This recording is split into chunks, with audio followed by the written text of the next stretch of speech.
اوتا حرفای آخرانه در دلت ماند. فقط میخواستم یک بار دیگر فرصت دست میداد که اوتا صدات میکردم. یک روزی من دیفل بدم و روز مرگتان شما همچون طفل در کف دستی ما ماندین.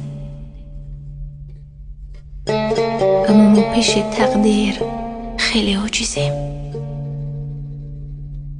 اوتا تو فرزندای را بزرگ کردی که هر روز در حق دعا میکنن. آرام بخواب اوتا.